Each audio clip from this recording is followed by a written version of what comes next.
Hello friends, नमस्कार and welcome to Komal Nahata official. क्या सूर्यवंशी और 83 जैसी बड़ी फिल्में लॉकडाउन लिफ्ट होने के बाद जब सिनेमास खुलेंगे, मल्टीप्लेक्स सिंगल स्क्रीन सिनेमास खुलेंगे, क्या ऐसी बड़ी फिल्में सिनेमास के साथ साथ उसी फ्राइडे को ओटीटी प्लेटफॉर्म पर भी रिलीज हो सकती है?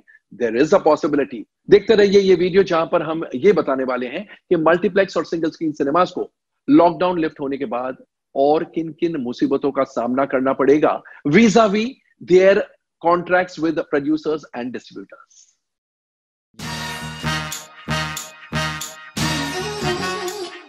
दोस्तों, आप सब जानते हैं बिजनेस चेन में प्रोड्यूसर एक फिल्म बनाता है, डिस्ट्रीब्यूटर को वो फिल्म बेची जाती है और डिस्ट्रीब्यूटर एग्जिबिटर के साथ यानी सिनेमा वालों के साथ कॉन्ट्रैक्ट करके सिनेमा घरों में फिल्म चलाता है। कभी कभी प्रोड्यूसर और डिस्ट्रीब्यूटर एक ही होते हैं, यानी जिस प्रोड्यूसर ने वो फिल्म बनाई है वही प्रोड्यूसर एग्जिबिटर के साथ कॉन्ट्रैक्ट करता है, यानी there is no distributor in between. अब जब लॉकडाउन लिफ्ट होने के बाद सिनेमास खुलेंगे इंडिया में, सिनेमास खासकर मल्टीप्लेक्सेस को end of course single screen cinemas को भी, लेकिन मल्टीप्लेक्सेस को खासकर बहुत सारे प्रॉब्लम्स का सामना करना पड़ेगा। अंदर ही अंदर फिल्म ट्रेड में ये बातें हो रही है, खुल के ये बातें बाहर नहीं आई है और इसका ये मतलब नहीं कि ये टेंशन ऑलरेडी ब्रूइंग नहीं है, ये टेंशन ब्रूइंग है। सबसे पहले प्रॉब्लम ये, प्रोड्यूसर्स और डिस्ट्रीब्यूटर्स जिन्होंने सिनेमास खुलने का इंतजार किया है, वो जब सिनेमास खुलेंगे, अपनी फिल्म रिलीज करेंगे, वो चाहेंगे कि उन्हें ज्यादा शेयर मिले मल्टीप्लेक्सेस से। जनरली स्पीकिंग 50-52% इनफ नहीं होगा, वो शायद मांग करें हमें 60 और 65% of the first weeks collections बतौर शेयर मिलना चाहिए। नहीं तो क्या होता है, 50 या 52% डिस्ट्रीब्यूटर या प्रोड्यूसर को मिलता है और बाकी 50% या 48% फर्स्ट वीक में सिनेमा रखता है, एज रेंटल कहे, एज चार्जेस कहे, जो भी। सेकेंड वीक में एग्जिबिटर का शेयर यानी सिनेमा वालों का शेयर बढ़ जाता है, प्रोड्यूसर एंड डिस्ट्रीब्यूटर का शेयर कम हो जाता है। थर्ड वीक में और भी कम हो जाता है प्रोड्यूसर एंड डिस्ट्रीब्यूटर का शेयर, और फोर्थ वीक ऑनवर्ड्स और भी बहुत कम हो जाता है।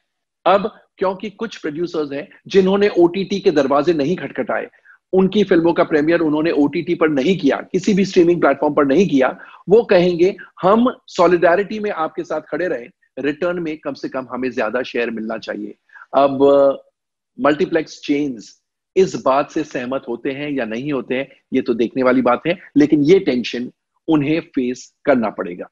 एक्चुअली ताजुब नहीं होगा अगर कुछ बड़े प्रोड्यूसर्स और डिस्ट्रीब्यूटर्स सिनेमा वालों से ये कहें कि जो कंसेशनर्स बिकते हैं आपके, popcorn, cold drinks, samosa, nachos वगैरह वगैरह, इंटरवल में जो बिकते हैं उनमें भी हमारा एक हिस्सा होना चाहिए।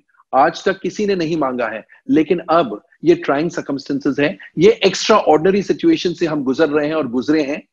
उसके बाद क्योंकि उन प्रोड्यूसर्स ने ओटीटी प्लेटफॉर्म पर अपनी फिल्में नहीं दी, वो चाहेंगे कि सिनेमा टिकट सेल करके जो हमें शेयर मिलता है वो तो मिलता है, अब खाने पीने की चीजों में भी हमारा शेयर होना चाहिए, क्योंकि खाना पीना आपका उसी हिसाब से बिकेगा जिस हिसाब से हमारी फिल्म है। अगर फिल्म अच्छी है, भीड़ ज्यादा होगी, खाना ज्यादा बिकेगा, पीना ज्यादा बिकेगा, और अगर फिल्म अच्छी नहीं है तो डेफिनेटली कंसेशनर्स का सेल इंटरवल में या शुरुआत में कम होगा, शायद उसकी भी मांग हो। तीसरी बात यह है कि जो विंडो है, प्रोड्यूसर्स जब थिएट्रिकल रिलीज करते हैं उसके 8 हफ्तों तक ना वो किसी ओटीटी प्लेटफॉर्म पर अपनी फिल्म को स्ट्रीम कर सकते हैं और ना ही किसी टेलीविजन चैनल को, सैटेलाइट चैनल को अपनी फिल्म टेलीकास्ट या स्ट्रीमिंग नहीं हो सकता है।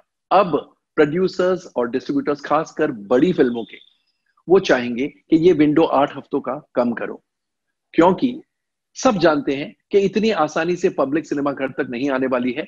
डर है, भय है, वैक्सीनेशन निकला नहीं है, दवाई कोई है नहीं, इसलिए डर डर के आएंगे।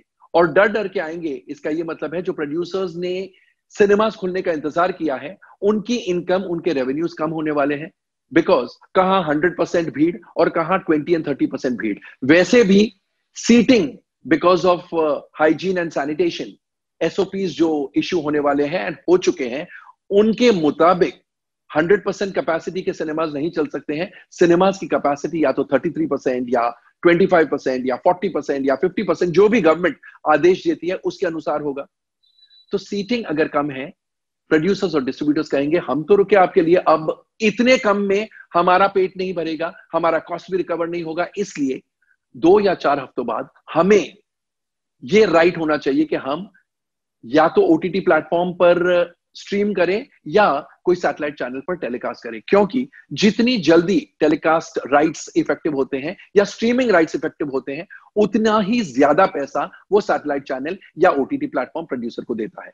तो वो कहेंगे सिनेमा वालों से, एग्जिबिटर से, मल्टीप्लेक्स से कि यहां का नुकसान हमें वहां पूरा करने का मौका मिलना चाहिए। एक और बात डिस्ट्रीब्यूटर्स और प्रोड्यूसर्स कह सकते हैं सिनेमा वालों को, मल्टीप्लेक्सेस को, और वो ये कि आपके रिलीज के साथ साथ यानी थिएट्रिकल रिलीज के साथ साथ हमें ओटीटी प्लेटफॉर्म पर रिलीज करने का मौका मिलना चाहिए। यानी सिनेमाज में जैसे टिकट लेकर पब्लिक फिल्म देखने आएगी, वैसे ही हम ओटीटी प्लेटफॉर्म पर टी वॉर्ड यानी ट्रांजैक्शन वॉर्ड और यूं कहिए पे पर व्यू के हिसाब से रिलीज करना चाहते हैं, बिकॉज सिनेमाज में अभी भी पब्लिक डर के आने वाली है। जब तक 100% नॉर्मलसी नहीं आ जाती है, यू कांट एक्सपेक्ट कि पब्लिक भर के बड़े लार्ज नंबर्स में सिनेमा घर में जाएगी। इसलिए बड़ी फिल्मों के प्रोड्यूसर्स और डिस्ट्रीब्यूटर्स सिनेमा चेन से, मल्टीप्लेक्स चेन से ये कहेंगे कि साइमल्टेनियसली जब हम थिएट्रिकल रिलीज करते हैं हमारी फिल्मों को, उसी के साथ उसी फ्राइडे से हम ओटीटी प्लेटफॉर्म पर पे पर व्यू के हिसाब से हमारी फिल्म रिलीज कर सकते हैं। इसका परमिशन हमें चाहिए। अब multiplexes, national multiplex chains, single screen cinemas, non national multiplex chains, ये सबको इन मुसीबतों का सामना करना पड़ेगा। और अभी तक खुले में नहीं आई है, लेकिन जैसा हमेशा हमारा काम रहा है, अंदर की बातें हम आप तक सबसे पहले लेकर आते हैं। दोस्तों, आपको हमारा ये वीडियो, जहां पर हमने national multiplex chains, non national multiplex chains, single screen cinemas को vis-a-vis their transactions with producers and distributors किन किन मुसीबतों का सामना करना पड़ेगा, इसके बारे में बताया है। कैसा लगा कमेंट सेक्शन में जाकर अपने कमेंट जरूर पोस्ट कीजिएगा। एंड जैसा मैं इन दिनों कहता हूं, stay home, stay safe, stay relevant end of course stay tuned. Tata.